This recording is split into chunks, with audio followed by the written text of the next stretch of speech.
So you just started off in photography and you're wondering to yourself, how can I land clients and start getting paid? If this is where you're at right now, I'm going to be sharing you in this video from my own personal experience, how to land clients consistently so that way you can start building your business and your portfolio. Starting out in photography is a very exciting thing, but it can feel very overwhelming because there are multiple things that you have to overcome as a beginner. Like, you're not gonna have a portfolio, you don't know what kind of niche of photography you wanna do, and you don't know how to price your services accordingly. But the great news about this is that everybody, including the people that you've looked up to in photography, have gone through the exact same thing that you're going through right now. And there's very clear paths that you can take. The common beginner issues that you are going to run into are things like not having experience or exposure, and building your portfolio is the way that you get both of those things. I do have a video that I've created previously where I talk about how to build your portfolio very quickly, and in that video, that's where I'm going to give you all the details, so watch that after you've watched this video. Having no niche or clear direction is another thing that people have to overcome, and in this one, it's really up to you. But honestly, I would pick one niche and focus on it for now, and then you can expand yourself out there to other niches. For instance, I primarily do car photography, but I have experience in real estate photography, I've done landscape photography, product photography, and even portraits. And if I want to land clients in either of those other niches, I do have a body of work in all of those that I can show potential clients. But for the purpose of you being a beginner, focus on one specific niche that you have an interest in and work towards that. And in the future, as you have grown your client base and you want to branch out and try other creative things, because let's face it, we all want a little bit of variety in our creative lives to keep ourselves interesting. That is something that you can do later on. And in this day and age, having an online presence is very crucial, especially when it comes to landing larger paid opportunities like working with brands or companies. Personally, I've grown my audience to over 150,000 people on Instagram alone by posting my work consistently on my platform. And that took me only a year. And in that year, I have had brand deals, I've gotten free gear, I've had paid opportunities to go shoot, I've even got media credentials at race events. And these are all things that I've acquired because I've put myself out there consistently. You may think to yourself like, oh, well, posting on social media doesn't do anything for me. I get like 10 likes, nobody sees my work. You have to stick with it for a long period of time.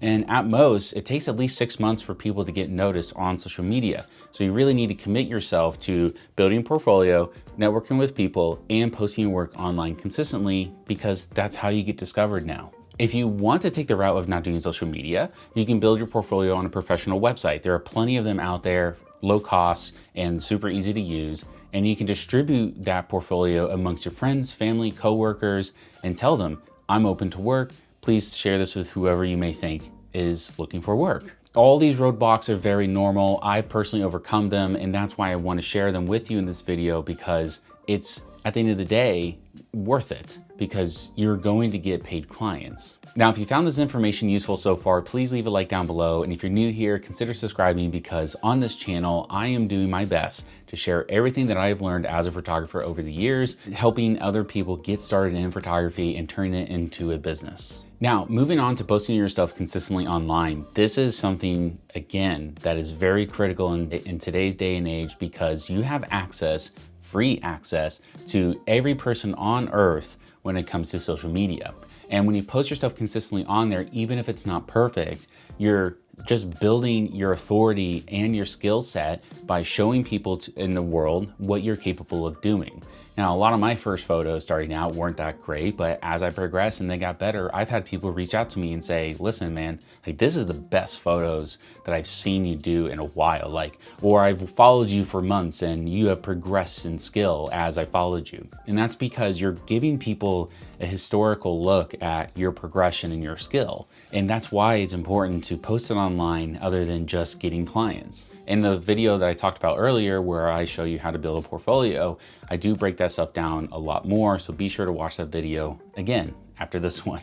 And another thing that I've never really tried doing early on, but I do now, is collaborating with other creators. If there are other creators within your niche or within your area that do the same thing that you do, work with them. Just hit them up and say, hey, listen, I'm really interested in doing the kind of photography that you're doing. Would you mind if I tag along on one of your shoots and just, learn the ropes? And a lot of times you're gonna get people who would say yes. For me, for instance, I do not do wedding photography, but I know somebody who does. And I have asked them before, hey, do you mind if I tag along with you? And they're like, yeah, sure, absolutely. Can I tag along with you on car shoots? And I said, yes, absolutely. Now, it didn't end up happening because scheduling conflict, and I shoot on the weekends, but they also shoot on the weekends. But that is still a conversation that you can have with other creators and just kind of get to learn the ropes, but also network with them. Maybe they'll teach you something. I know that if I had done this earlier on in my journey, I would be in a very different position now than I am. And honestly, I think collaborating with other people also gives you that sense of community, and I think it really helps inspire you to do more, because going about this alone is very difficult.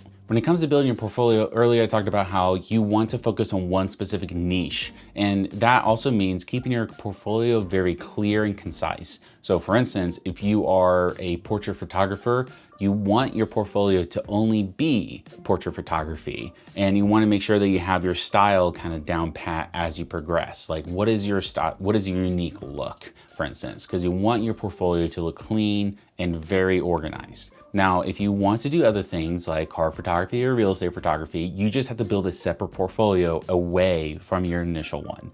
So you should have separate portfolios for every type of photography niche that you want to do in the future and keep them nice and organized. Now, again, the way that you can do this is you can have a professional website. I'll link one down below that I personally use and I think is very affordable. Or you can do what I do and just post your work on Instagram and make sure that's very consistent. And as you're going through this, you also want to start thinking about your brand, which your brand is not just your photography, but it's the overall experience with you.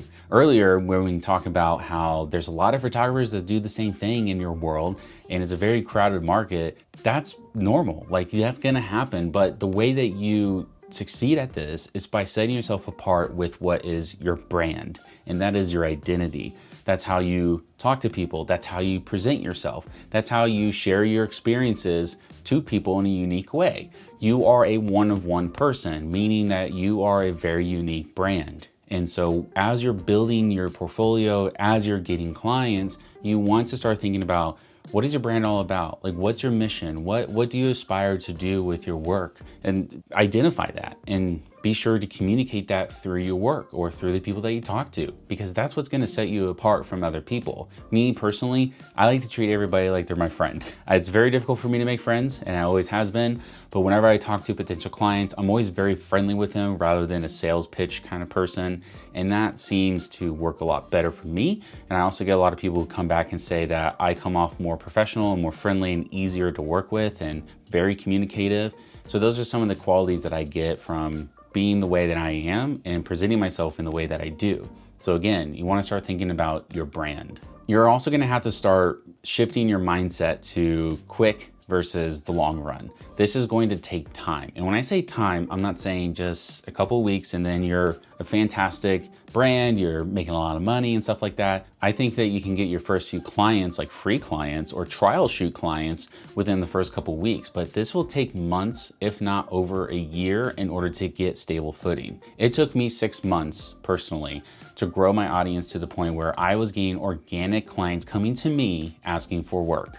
But before then, I was reaching out to people saying, hey, I'll do photos for you. I was going into people's DMs, or I was going to local events and just showcasing my work to people live and having conversations with them and getting their contact information and reaching out to them.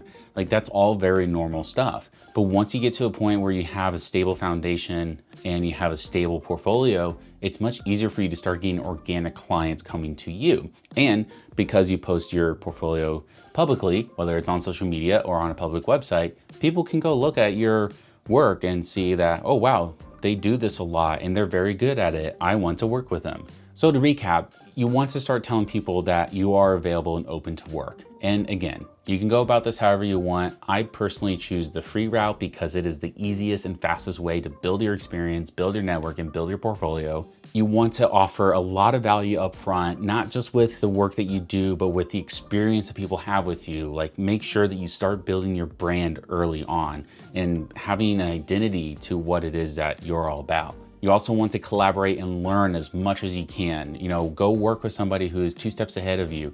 Go just shadow them, just learn from them, absorb information from them. Don't think that you know everything. Be open to the idea that you're not gonna know everything right out of the gate. And heck, even me, I don't know everything. I still don't. And I still tell that to people all the time who are like, wow, you're a professional. Like, I don't feel like it. Like, I still feel like I'm learning a lot, and I always have my mind open to learning new things. Build your reputation, build your authority, build your trust within your niche consistently by posting online, sharing your experiences, and just treating people with respect. That's pretty easy for the most part. And lastly, you want to be consistent. And when I say consistent, I mean, don't just do this for a week and then give up. You're gonna have to devote months to this. At minimum, I would say 6 months is what it's going to take in order for you, through consistency, to actually see results. And if you see results sooner, fantastic. If it takes a little bit longer, that's okay. Don't get discouraged. I'm saying at 6 months, that's kind of like the minimum. But it could take you 12 months. It could take you 18 months. You don't know,